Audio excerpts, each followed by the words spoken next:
Hey, thanks a lot, Amber. Perfect weather out here, and it's time to move the chains because it's First and Joel. Joel A. Erickson from the Indy Star. You talk about different games throughout the season, really a pivotal moment in this season when you think about where they are and a young quarterback back in the starting lineup. Yeah, absolutely.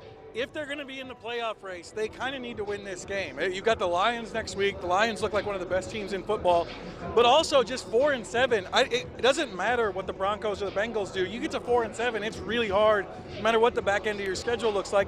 And then the other part about this is we're still talking about the playoffs, but the shift of this season has gone a different way again now that we're back to Anthony Richardson. They're both trying to make the playoffs, but also it's about his development. Is he better than what we saw before he was benched? Yeah, you talk about just four TDs, 7 interceptions. It's funny to be this far in the season past the midway point. Usually a team has an identity.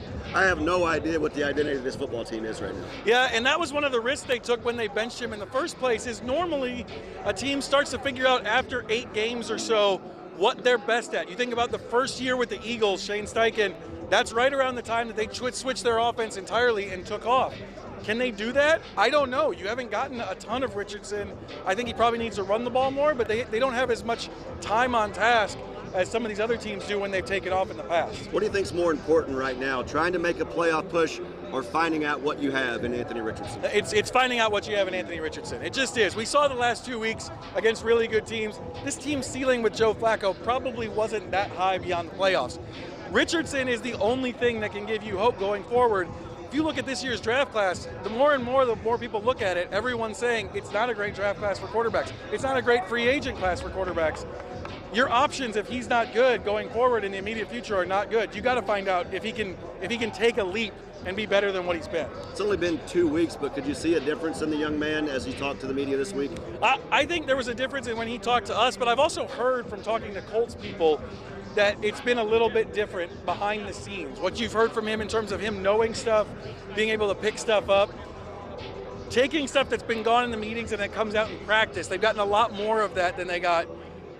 They feel like he just needed to get centered a little bit, and the benching did that. All right, let's take a look at Joel A. Erickson's keys to the game today against the Jets. Well, number one, ride Jonathan Taylor. This is a Jets team that is very good at cornerback. They're very good in coverage with Sauce Gardner, DJ Reed. They're not as good against the run.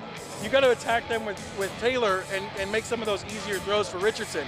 Number two, run Richardson, run. Like when he was in here before, he was not running that much. It was around 6 carries a game. Jalen Hurts was more like 9. I think they've got to do more of that, and not just in short yardage and the red zone. And then the last one, rest with wide receivers. You think, I don't want to do that against Garrett Wilson and Devontae Adams. They might beat us deep. Well, Aaron Rodgers is getting the ball out this season in 2.57 seconds. He's trying to get the ball out of his hands to avoid the pass rush. If you play off of them, he's going to be able to do that. He's not going to hold on to the ball. If you watch Jets games, Aaron Rodgers has made a lot of mistakes when he's holding the ball, when he's trying to go down the field. They've got to get him in those situations and get some mistakes that honestly you haven't seen from him in the past. We'll be talking to you after the game, and we'll know a lot more about this team, the season, and Anthony Richardson. Excited to see it transpire here at MetLife Stadium. You can read all about it. Indy Star Joel A. Erickson. A lot to talk about and like to write about in the coming days as we look at this Colts football team. We'll be back with more here live from MetLife. Right now, let's hit a break. We'll be back on the Blue Zone.